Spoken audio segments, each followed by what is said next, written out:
the world of work is changing. We're losing jobs with automation and artificial intelligence. More and more jobs are being done by robots, and that will happen. And it won't just be manual jobs, it'll be the jobs of accountants and lawyers. And the question becomes then, how do people have meaningful work? Почему бизнес выбирает коучинг? Business chooses coaching for entirely the wrong reasons. It's a great fucking question.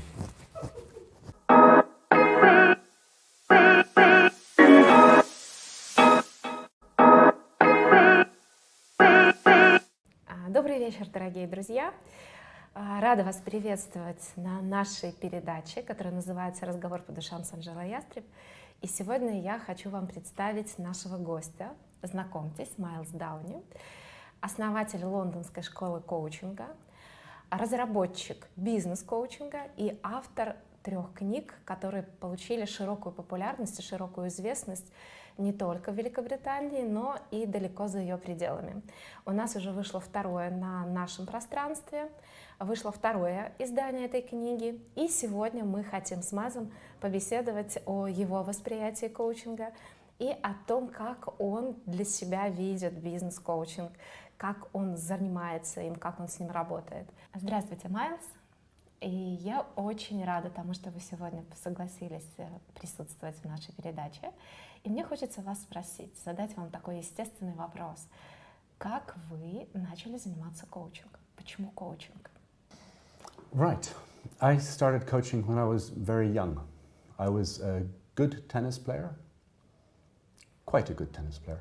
I was born in Ireland, so we don't have good tennis players in Ireland. As a student, I studied architecture. As a student in the summer, I taught tennis. And when I was qualified as an architect, I was still more interested in teaching tennis than in being an architect. And then one day I read a book called The Inner Game of Tennis, and it opened up a whole new world. And I then decided to study the inner game, and that became a career in coaching.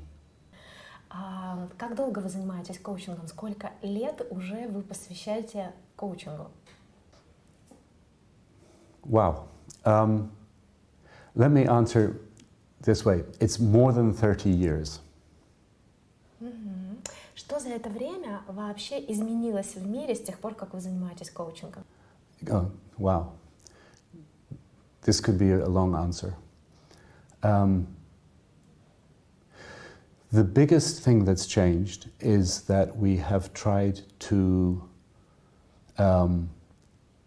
professionalize and standardize a human interaction, and that we've attended to the things that we can manage, like codes of practice and ethics, and not really looked very closely at what good coaching is. So in the early days, there was nobody else doing coaching. There were just a few people. So it was great fun to be at the leading edge of a new profession, to be learning as we were doing it. And the biggest thing was, in those days, our clients were typically the very top people in the business, in our clients. So we were dealing with the business issues that they were concerned with, and that made it exciting. А как вы сами изменились за то время, пока занимаетесь коучингом? Какая перемена произошла у вас? In the early days, I was very young. I was in my late 20s. I was probably out of my depth in many situations. Fortunately, I learned fast. So I would say I didn't express my full personality. I held back. I wore blue business suits and tried to fit in. And as I've learned my trade, learned my craft, I've also learned how to bring my personality, my energy, my intelligence, my intuition into the coaching so that it makes it more fun, more creative and more productive. Хорошо. И если посмотреть на то, как действительно то, чем мы занимаемся, меняет наши жизни, что произошло с вами? Вот вы выбрали когда-то для себя занятие коучингом. Это, если метафорически взять, возможно, была какая-то развилка или какой-то выбор, который вы сделали. Что предопределил этот выбор, сделанный когда-то давно? I'm not sure there was something critical or a critical moment. It feels more like a lifelong journey to learn how to express myself. And that starts with actually beginning to understand who you choose to be or who I have chosen to be, and then to gradually let that out in the world and see what chaos would follow. So no, it was a gradual process of having the courage to express myself. Какие несколько вещей, с вашей точки зрения, есть в коучинге, ради которых стоит им заниматься, стоит это практиковать? I think coaching means lots of things to lots of different people. So, and I can answer that question from a business perspective, which says that what coaching is about is having a different order of result. Somebody wins. I worked last year with the coaches to the English rugby team. It's a big deal. And the only reason they employed me was to help them be better coaches so that next year they'll win the 2019 Rugby World Cup.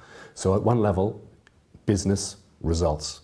That can be great fun and very engaging. But I think more fundamentally, and why I am engaged in coaching is I look around at a world in which people are basically compliant. They do what they're told, be that in school, university, in their church, in their business life. And that seems terribly sad. So what we use the word worthy or deserving, I'm not sure that's exactly the right word, but the thing that makes coaching potentially profound is that it becomes an opportunity for people to find their own voice, to stand in their own authority, and ultimately to express themselves in the world. Насколько, как вы думаете, это сейчас актуально для людей? Wow, again, nice question. More relevant than ever. So always relevant and now more relevant than ever. The world of work is changing. We're losing jobs with automation and artificial intelligence. More and more jobs are being done by robots, and that will happen. And it won't just be manual jobs, it'll be the jobs of accountants and lawyers. And the question becomes then, how do people have meaningful work? And the kinds of work that are beginning to emerge require intelligence, creativity, people being more engaged in the workplace. So having people be themselves and be real and be expressed makes a difference in the world of work. I haven't said that very elegantly, but. А как вы думаете, где больше всего люди нуждаются в коучинге? В личной жизни или в бизнесе? Где больше потенциал этого инструмента, этого метода? We sometimes, separating personal from business is a difficult thing to do. And I work in the world of business, one, because it provides some boundaries. I'm not a psychologist or a psychotherapist, so I don't go into the deeply personal. So most of my work is in the world of business. I think that if you get involved in a startup, it's like a pressure cooker, it's like a laboratory in there, because the demands on you to perform are so high. you raise some money, and every day the money diminishes. You burn money. And that means that there's no room in a startup for people to be egotistical and self-centered. So, and that's for me is a good way of thinking about how people will need to be different in other kinds of businesses. No room for ego, no room for being precious. So coaching plays a part in that world in helping people be themselves, overcome those obstacles, lose their ego, engage, and that's at that very simplistic level. But as people lose jobs, there's a requirement to help them find new jobs and new skills. So the people who manage them need to be. The demand is for the human skills, the communication skills, the coaching skills, the leadership skills. All of those things become not just important, they become vital. Правильно ли я понимаю, что с точки зрения Майлза с вашей точки зрения, правильно я слышу вас, правильно ли я понимаю вас, что с вашей точки зрения не нужно разделять лайф, бизнес, коучинг, что коучинг — это тот инструмент, который, когда начинает свое влияние или свою трансформацию над человеком, когда он вовлекает человека вот в эту внутреннюю трансформацию, он меняет его жизнь, неважно, чем человек занимается. So first of all, you can't separate because that person is, who has a life is showing up in work. So at one level, you can't separate them. The coach, however, needs to, because, and the reason they need to is that very few coaches are trained, sufficiently trained in the world of psychology or psychotherapy. My fear is that we have people who've done 1 or 2 day workshops on coaching, who then go and do life coaching, and they don't understand the boundaries, they don't understand about how to help somebody be safe, feel safe, and contain. They don't understand the difference between a healthy coping adult and somebody who's in pain and suffering. So one of the reasons that I try and make a distinction for the coach is that they don't mess about in other people's lives. So for me, having that boundary means also that if I'm coaching somebody in the world of business, they're not paying, the organization's paying. They don't care if they're healthy coping adults. They just want them to deliver a business result, right? So one, it allows me to do that. But also, if I draw a line and say, I don't do life coaching, I just do business coaching. If I draw that line, I'm in charge. And if I need to open that door to help somebody explore who they are or what their sense of their purpose is in life or why they're afraid of success, then I can open the door consciously, cautiously. So I make the distinction, and it's a false distinction because it protects me, it protects them, and it protects the company that's paying the bill. То есть, другими словами, можно сказать, что это разделение такой маркетинговый инструмент и некий инструмент для специализации коучей. Коучи, которые понимают хорошо или имеют образование, хорошо понимают психологию или имеют психологическое образование, они обычно идут в лайф-коучинг. Коучи, которые имеют опыт работы в бизнесе или опыт работы бизнес-консультантом, идут работать в бизнес-коучинг. То есть правильно ли я понимаю вас, что это нужно лишь для того, чтобы, собственно говоря, потребителям было проще определиться с выбором определенного коуча в зависимости от запроса, собственно говоря, который возникает у них? Yes, and it's a bit more than simply marketing, although that's important. It actually is about, for me, it's more about protecting the people who we're coaching and making sure that people who aren't trained don't get into conversations and territory where they don't know what they're doing, because that's dangerous. Хорошо. А какие тенденции сейчас, скажем так, в мире коучинга в Европе? Как развивается коучинг в Европе? There are two big forces at play. They're not big in the in global terms in the scheme of things, but within the tiny world of coaching, there are two things that are at play. One of which is increasing oversight from bodies like ICF or EMCC, and that has an impact. And the other is that there are so many more providers of training. Then I throw in the third thing, which is particularly in the last 10 years, and particularly in the UK, the buyers of coaching, large corporations, have become much more strict and much more formal in their processes. What's gotten lost in all of that is that coaching is fundamentally a skill. And it's a skill that can be taught relatively easily. But we've tended to confuse it with different models and approaches. I'm an NLP person, I'm a this person, I do systemic something, and it's like, no. It's a very simple skill to enable another person to think clearly and make better decisions. And there isn't enough. So in all of the becoming formal, we've lost the attention on the skill. And I play tennis to quite a high level. I practice.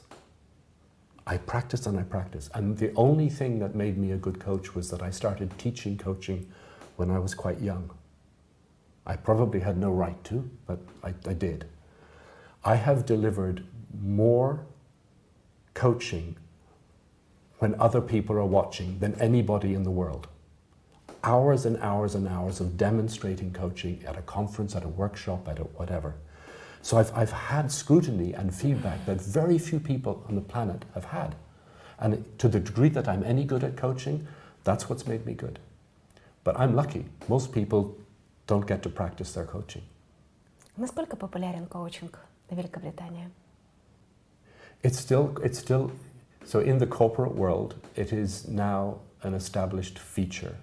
Most large corporates will have somebody who's responsible for the coaching activities, for looking after a bench, a group of coaches who provide regularly their services to the company. So it's within the corporate world and the bigger organizations, it's there and it's there to stay. But if you go outside the corporate world and people in small businesses, they don't know what you're talking about still. А как вы думаете, может быть, вы даже знаете, не думаете, сколько коучей вообще в Великобритании? So in terms of the providers of coaching, there are now many, and I can think of about 4 that I rate as having a real understanding of what they're doing. One of them has quite a psychological background to it, and the upside of that, it means that its practitioners are safe practitioners, but there are the market is completely swamped. There are more providers of coaching. In fact, I think the people who are making most money out of coaching is not the coaches. I think the average income for a coach in the UK is about £40,000 a year. Mm-hmm. The people who are making money from coaching are the people who are training the coaches and providing them with services. Почему бизнес выбирает коучинг? Какая ценность в коучинге есть для бизнеса? Business chooses coaching for entirely the wrong reasons. When I started working in coaching, and this is still true of the clients that I work with, I got involved with those projects, those engagements, in order to deliver a business result. Coaching has moved away from being about business results, and it's now entirely in the domain of learning and development. And that's unfortunate. It has a role to play in learning and development, undoubtedly, but we've lost the potency. When the England rugby people asked me to work with them, they didn't ask me to work with them in order that their coaches should be better people, should develop as people. They asked me to work with them because next year they want to win the World Cup. And coaching has a massive impact to have. I think we almost need to reinvent coaching so it's focused on business, not on HR, learning and development. И тогда, если посмотреть вот на ту популярность, которую коучинг имеет в бизнес-среде в Великобритании, здесь возникает такой естественный вопрос. А сколько, как вам кажется, процентов бизнеса в Великобритании действительно используют этот метод, используют этот инструмент в реальных своих процессах управленческих?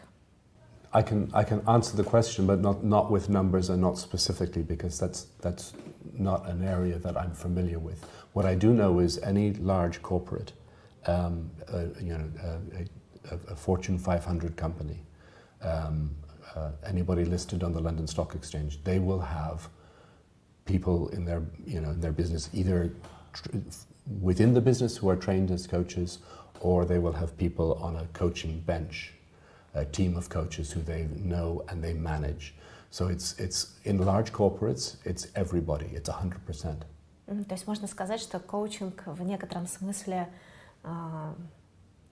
меняет устоявшиеся методы управления, менеджмента, того менеджмента, которого мы знали раньше. You can say that in some way. We've had so if we have external providers of coaching who are not employees, that's one thing. And then we have and there's more and more of this happening where the management and leadership population get trained in coaching skills. This is a good thing. Lots of coaching happens every day. Anytime a manager speaks to one of the people on their team about how to do a job, that's coaching. We just haven't called it that before, and we haven't unpicked it and understood what makes it good coaching. So I think that if you're in an organization and there are people for whom you're responsible, you've got three hats. One hat is about leadership, another hat is about management, and another hat is about coaching. The leadership conversation is about helping somebody see how their role, their job is meaningful, how it fits in the bigger picture. That's the leadership piece. The management hat is about making sure that the person who's working to me has clear goals, clear understanding about the standards that are expected, and is held to account to those goals. And then the third conversation is, so how are you going to achieve those goals? It's about the how. So I don't like people saying it's about managing in a coaching style, because coaching and managing are different.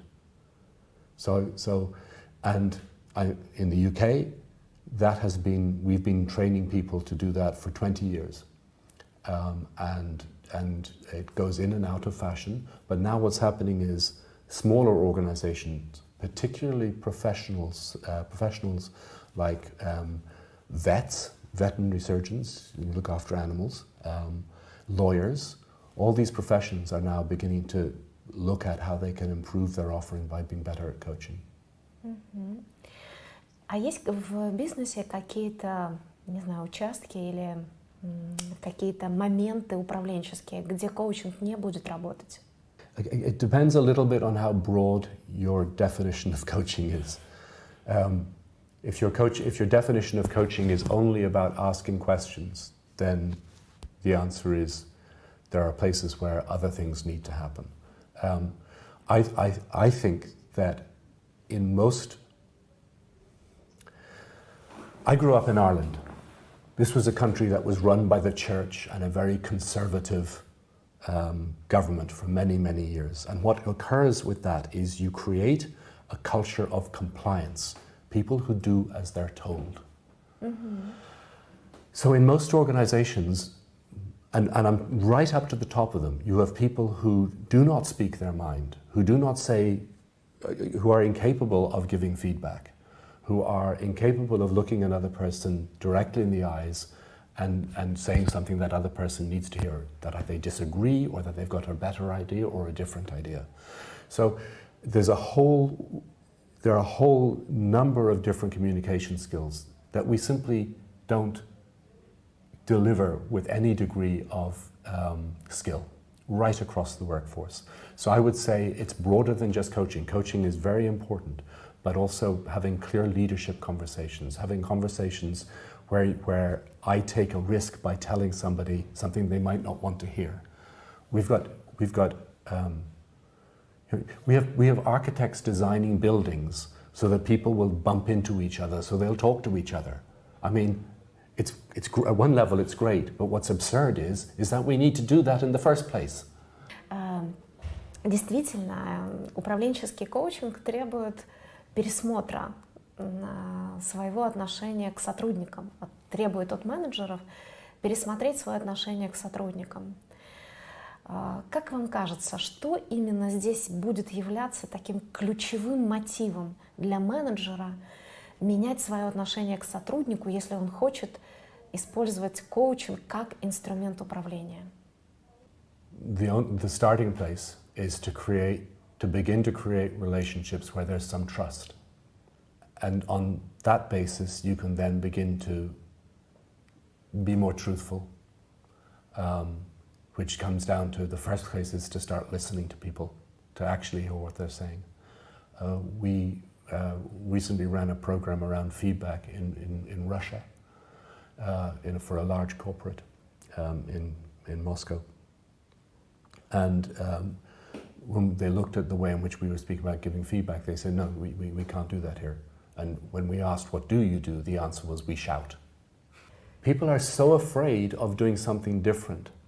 They're so, if you go to a corporate and they say, Miles, can you help us, can you train our managers in coaching skills? You say, yes. So, well, so you do good consulting and you ask why, and then you say, but we only want you to train this layer. So if you only train this layer, they do nothing. They do nothing because they're afraid of behaving differently with the layer down. Here's what's really interesting. If you train the layer down and the layer beyond that, they start looking at their managers and saying, we've been trained to coach. That's not what you're doing. You need to start coaching me.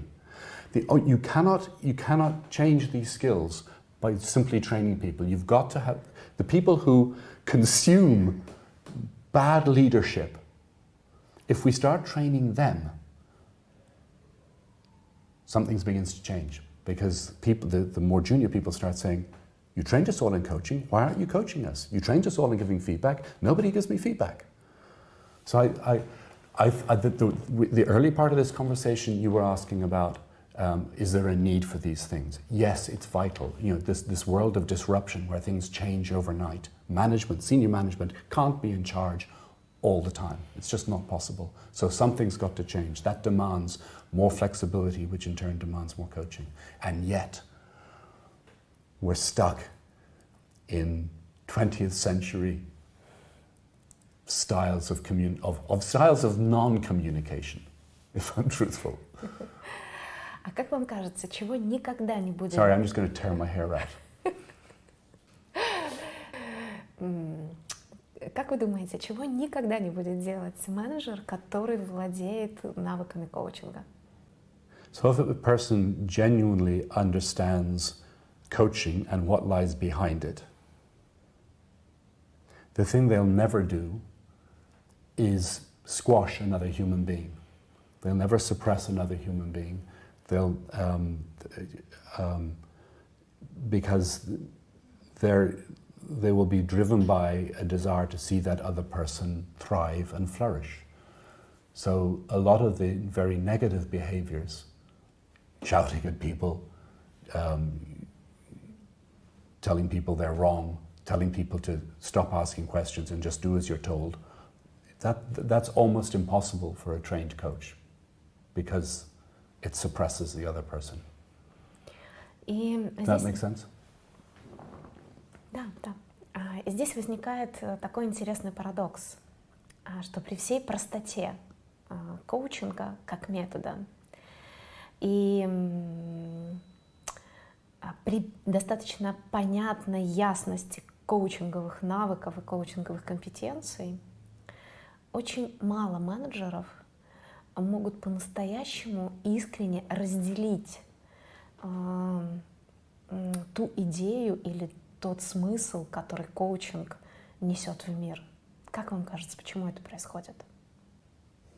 We have been so heavily trained to comply, to do as we're told, that, and it occurs in so many different ways. And one of the ways it occurs is that even if I know better as a manager, I won't necessarily do the right thing. I'll do what's expected of me. And if the culture of my organization is one of a slightly aggressive, suppressive, bullying style of management, that's probably what I'll do, because I don't have the courage to do something different. So I think there's another factor. People like power. People like being the manager and having other people do as they are told. I was watching a sporting event a few weeks ago, and there was a young woman helping people find their seats. And at certain points, it was a tennis match, when the players changed ends. Sometimes you can leave because there's enough time and leave your seat and go to do whatever you need to do, and then sometimes you can't. This young woman, if an older white man, properly dressed, broke the rules, she didn't say anything. Then I was watching this, and suddenly a child, 12-year-old boy, got up in the wrong time, and she was on him like a ton of bricks in a second. People like power over other people, and I don't understand it myself. I mean, I really don't. But so they like the power, and it's easier just to say to somebody, don't ask questions, just do as I tell you. Much easier. And it's horrid. Да, еще есть один такой интересный парадокс. От многих людей, которые задействованы в бизнесе, я слышала такое мнение относительно того, что коучинг, они боятся, сотрудники, после того, как их руководителей подготовили и обучили владению коучинговыми инструментами и навыками, сотрудники говорят о том, что они стараются избегать таких коучинговых бесед, потому что усматривают в этом некую манипуляцию. Что вы думаете по этому поводу? I know this is true in certain parts of Russia, from having done a lot of work I know we're in the Ukraine. My geography is limited, but I know where I am. And I'm wondering if the same culture might pervade. Mm-hmm. That psychology was seen to be the instrument of the state, and was therefore kind of frowned upon. And I'm wondering, I don't know, but I'm wondering, is there a hangover from that part of the past? Mm-hmm. Коучинг как метод предполагает открытый диалог двух людей, у которых, в некотором смысле, помыслы и намерения чисты. Но в бизнесе, бизнес, это инструмент, это машина для зарабатывания денег, для генерации прибыли или для масштабирования, для экспансии, для тех целей, которые преследуют акционеры. И здесь не всегда получается, что менеджер может быть человеком, который открыт к диалогу, и его намерения чисты. Как вы смотрите на вот этот парадокс? And it's one of the reasons why coaching is difficult to bring into the culture and practices of an organization. And this is in part an answer to your previous question as well, is that we're not always very good at being transparent with other people. So you don't often hear somebody saying, my intent is this. And if they did, life would be much more simple. So if I'm about to give somebody feedback, or if I'm about to review somebody's work, I will almost always open up with, my intent is to support you. My intent is to help you make this a better piece of work. My intent is, in short, to be supportive. And once you start getting, one, you have to be clear about your, your intent in order to say that. One, you have to be clear about your intent in order to be able to say that. But two, you then have to start acting in alignment with what you said, because the people around you will see it if you don't. I think that one of the ways of having that change is an individual, and hopefully many individuals, being much clearer about what their intent is when they're speaking to another person. And it's a really difficult thing to do. I mean, you take that out of the world of business and into one's personal life, and you're speaking with your children or your spouse or your whoever. If you remembered what your intent was in that moment, lots of arguments would be saved. Хорошо. В коучинге очень... В коучинге многое строится на отношениях. И прогресс в коучинге обеспечивается прежде всего отношениями, которые возникают между коучем и коучи, или непосредственным руководителем и сотрудником. Но многие люди боятся отношений. Ваше мнение, что так в отношениях пугает людей? It's a great fucking question. I assume we're editing this. It's a great question, and I've almost got an answer. People are afraid of not so much relationship, but they're afraid of being vulnerable. They're afraid of exposing themselves, of opening themselves up. Either because they'll be seen to be wanting or missing or not complete, or because there may be something in there that they're afraid of showing to the world. So it's if I create a relationship with somebody, it immediately gives them license to inquire of me and to get into a different order of conversation about who I am, and they may even tell me some truths. So by not having a relationship, what I do in that moment is I stop any inquiry about me, so I get to protect myself. And I suspect that's probably a lot of what's going on. We know people are afraid of change. We know that almost the biggest kind of stress we can put on the brain is change. So this system is designed to avoid change at all cost, almost. So by being open to another person, that is a window to change. So boy, I'm going to close that window. Для меня в некотором смысле коучинг — это про быть самим собой, и это же в то же время про уязвимость. Мне кажется, что люди очень боятся того, чтобы быть уязвимыми. Они не видят силу в своей уязвимости. Как вы ведете себя в реальном коучинге, который вы проводите, который вы практикуете в бизнесе, когда вы сталкиваетесь с тем, что человек очень сильно скрывает свою уязвимость, он хочет казаться сильнее и могущественнее, чем он есть? Как вы ведете себя как коуч? This refers to an earlier part of our conversation. First of all, you have to help them become aware of their behavior.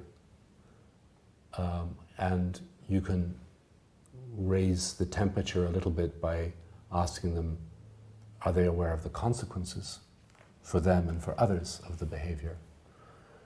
And this would almost certainly be an area in which I would then refer them to somebody else.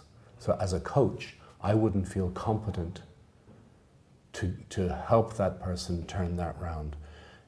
There are there are just too many things that I don't know about psychology and how people are wired up, and I don't have the skills or capabilities to help them change it. What I'm very good at is about helping somebody see it, acknowledge the cost, and then find a route forward, usually by speaking with somebody who is qualified to talk to them. And all I can think of is how painful that must be for them. So, А как вы считаете, какой опыт, какие знания, навыки и какие компетенции нужны человеку для того, чтобы стать успешным бизнес-коучем?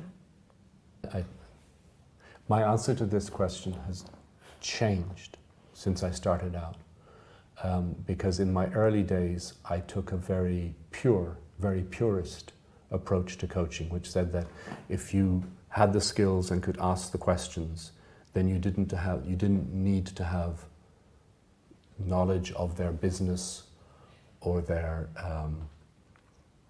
their business, how it works, and all of those things. And I think there's some truth in that, but what I'm noticing is in the more recent years that where I've specialized in only one or two different kinds of businesses, that I'm much more effective because I understand professional service firms incredibly well. I know what's important. I know how you get ahead. I know how you get attention. I know the values of those kinds of businesses. So I can be really supportive of people in professional service firms. Put me into a manufacturing environment, and I would be still, I would like to think, quite useful. So I think it's important to develop a niche knowledge, to have some area of the business world, either an industry or how people transition in and out, some area of it that you know very well. And I think that there's merit in that from the coaching perspective, for the coach's perspective, in that it's easier to market yourself, it's easier to sell yourself, and it's easier to get great results. All those things help. And I think if I was buying coaching for me or for a colleague, I would increasingly be interested in that person having knowledge of my business, prior knowledge of my kind of business. I think also you have to have so that helps hugely. I think my first engagement at the age of 28 was with the world's leading strategic management consultancy. I was an architect and a tennis player. I was out of my depth. This consultancy were brilliant. They gave me about a 4-day induction into their business. And what I learned was some of the key things about how to be a consultant. And they to this day, 30-something years later, are still a client of mine.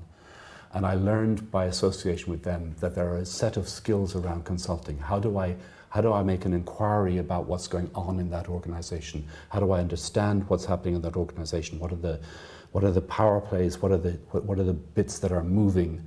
And that means that I can help the person I'm coaching be successful more quickly. So when I didn't understand about business, my consulting skills helped me out. So I think you've got to be a good coach. You've got to understand the craft.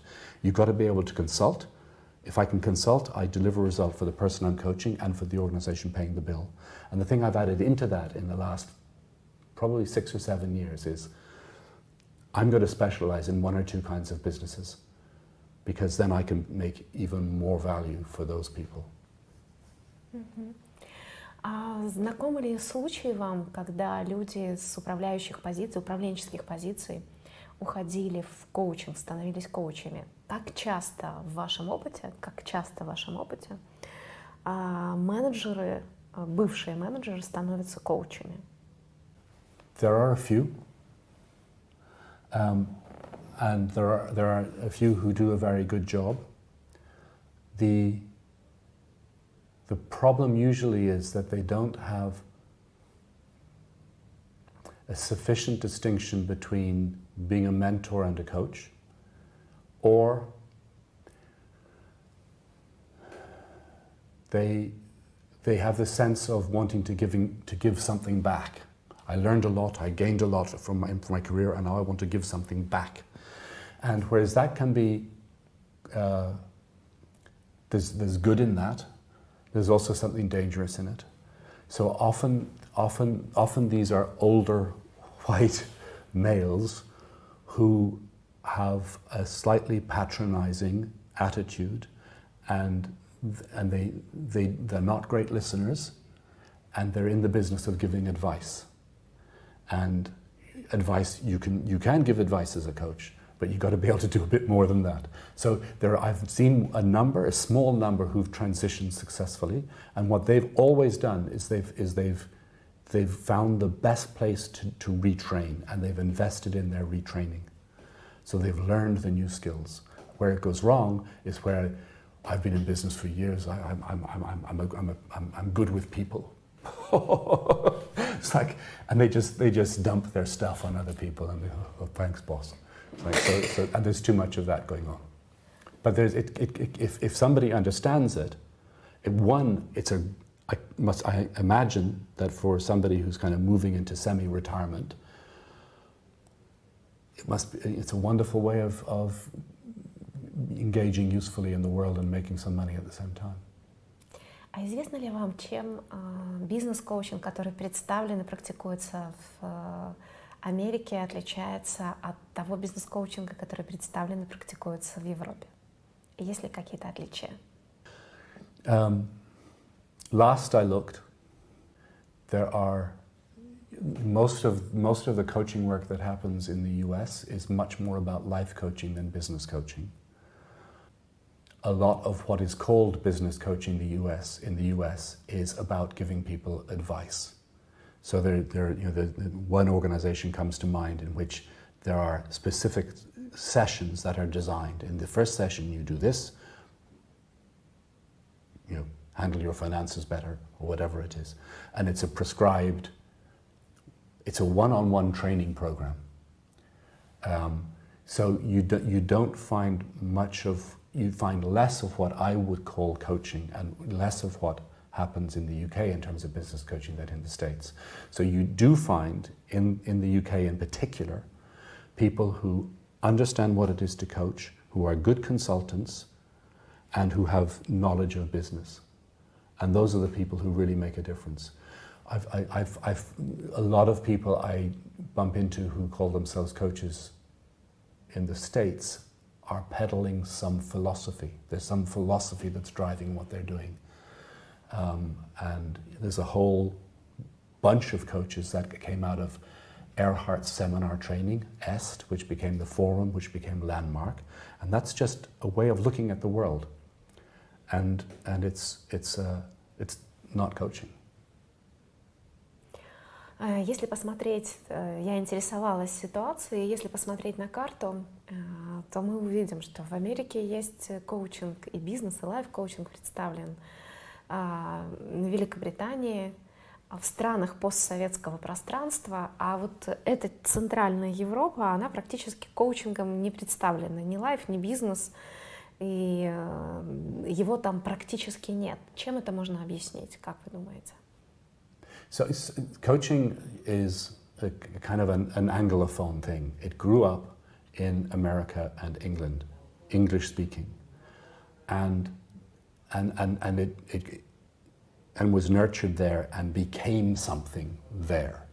So even the European Mentoring and Coaching Council, EMCC, yes, that's essentially a UK-based organization that has stretched out into Europe. There's quite a deal of in France and in Germany, much less coaching happening. A little bit in Spain. There's one or two. There's probably more in Spain than there is in France. Там нет сильных школ. Нет сильных школ. Yeah. I think it's because it is seen to be an English spoken thing and not a French or a German thing, that it's been rejected not rejected, but it's been more difficult in France and in Germany. So I think that's been a big part of the problem. Germany is way behind in this, way behind. Okay. Спасибо большое, было очень интересно.